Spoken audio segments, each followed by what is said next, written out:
the children singing in the rain, when you hear them laughing, you don't see their pain. Do you hear them weeping? Do you hear them cry? To keep them happy is what we should try. We say we love our children. Governments also love children. They are the future of the country, aren't they? And if that is so, then India's superpowerhood rests on its demographic dividend. But do the 390 million children of the country find a place in our planning for social change, development, and growth? Do we really give them a fair chance? Children's issues today are caught in a warp. We either have a very strong opinion on them, or we just don't care, unless it's our own. And to us, both is a problem. When we say children, who do we mean?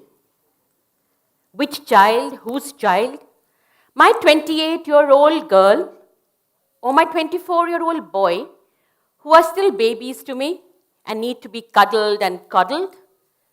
Or are we talking about all those children whose childhood ends abruptly at 7 or 8 and they're torpedoed into early adulthood? Our responses to these children are also different. While our children must go to specialized institutions before they can join our business, these poor children must join their caste-based trade even before they can walk. A poor street child deserves our charity. But heaven forbid if he were to ask for 25% reservation in my school. When your and my 18-year-old snorts coke or is caught in non-consensual sex, we say he's experimenting and needs a second chance. But when it's a poor school dropout, he's a monster, he's a demon, he needs to be put away, or perhaps even hanged. Well, people really have a strong opinion on children when they come in their way. When they're told that they're not doing any social service by employing a child, or when children are perceived as a potential threat to safety.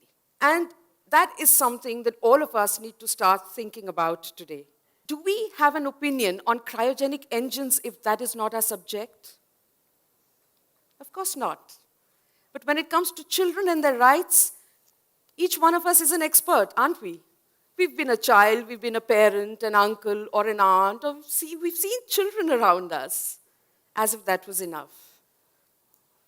How many of us speak up when we walk into a restaurant and see this young child standing behind the family, wolfing away at their gourmet cuisine?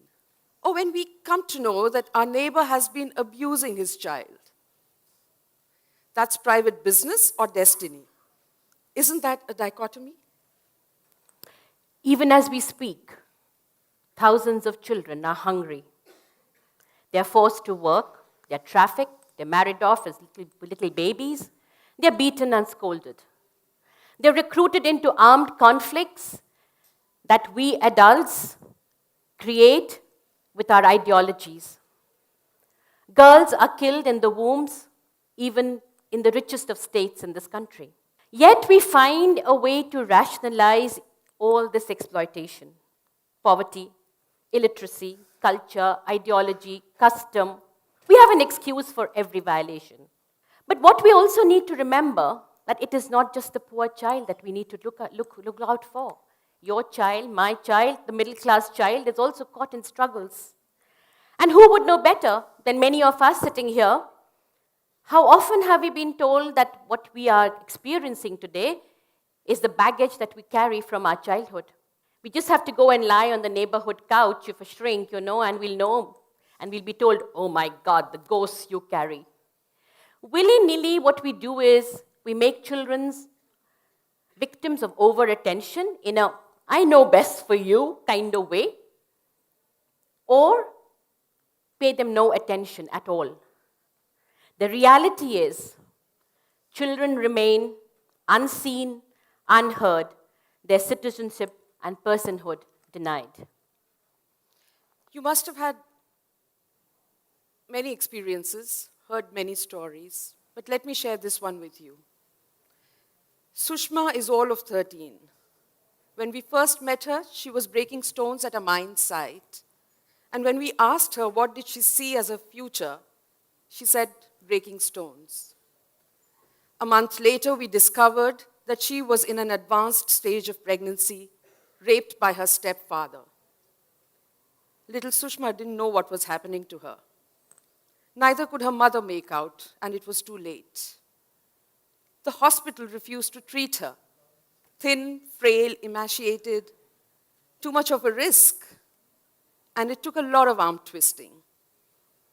As luck would have it, her father was arrested, but she was abandoned by her mother and held responsible for the situation the family had got into.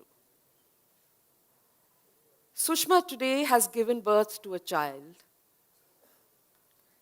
Tossed between different agencies, none wanting to help her, it was only when a high-ranking official intervened that she found some support.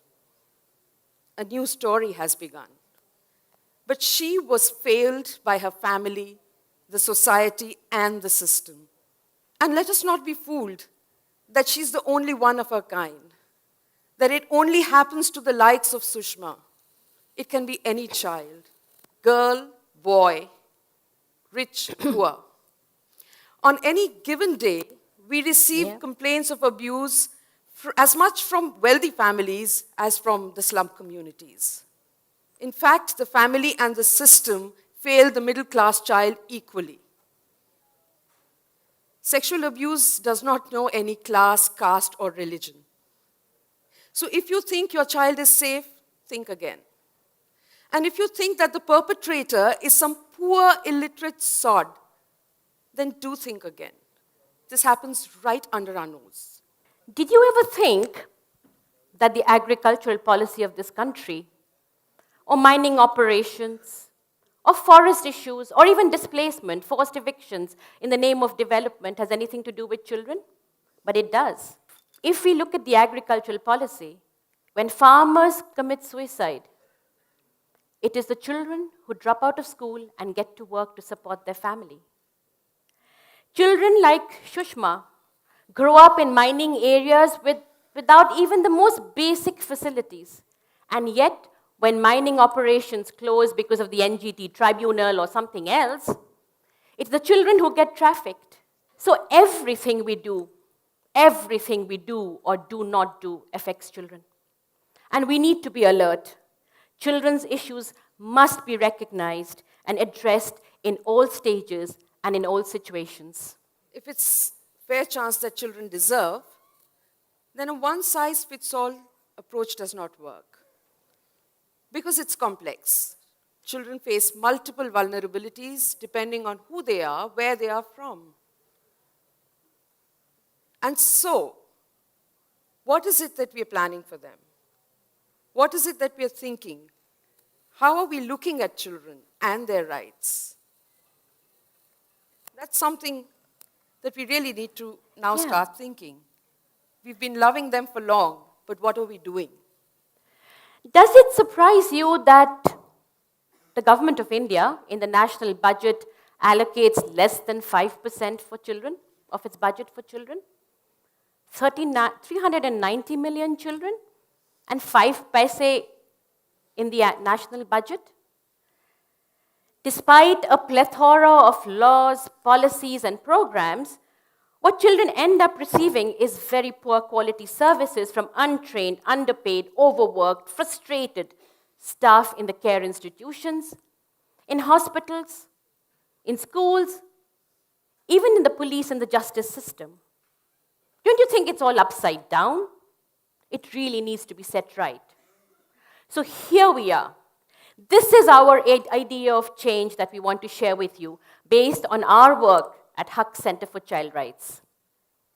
For children to have a fair chance, we must heal the seeds of pain inside them.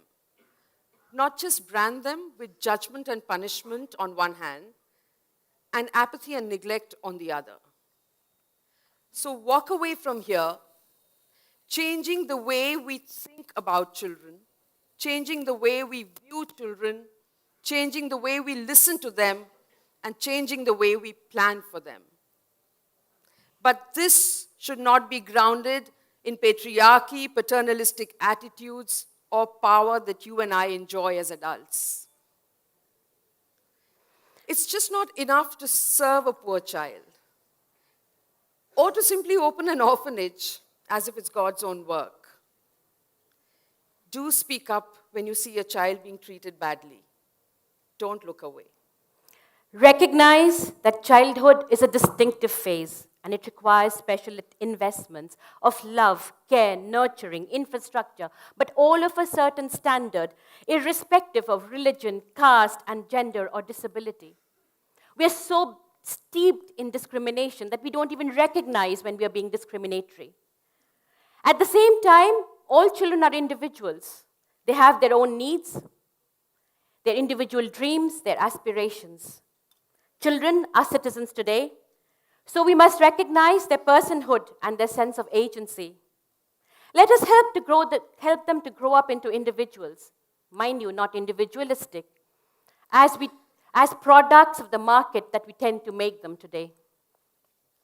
For social change to happen, it must begin with children. Children who are actors in society, citizens of today, and adults of tomorrow.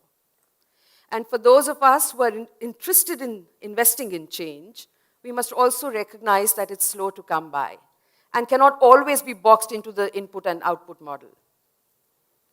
So, as a first, the narrative must change. It isn't and it cannot be about my child and that child. They are all our children. The child victim who is sexually abused, as well as the child whose father, perhaps as an accused, has been put behind bars. We cannot discriminate. The state cannot discriminate. So we want to leave you today with this thought. And I hope you will think about it, and we'd be happy to receive your feedback, your inputs, your comments. As we sow, so shall we reap. Children's rights must therefore become a key indicator for our development and growth. It must begin with a strong political will to make a change, starting with governance that is child-sensitive, a society that is empathetic and non-judgmental, greater financial investment, and much greater accountability from you and me. Because the situation of children is like a dipstick. It tells us what ails the society and what is lovely and good in our society. Just to remind you, as Nelson Mandela said, there can be no keener revelation of a society's soul than the way in which it treats its children. Thank you. Thank you.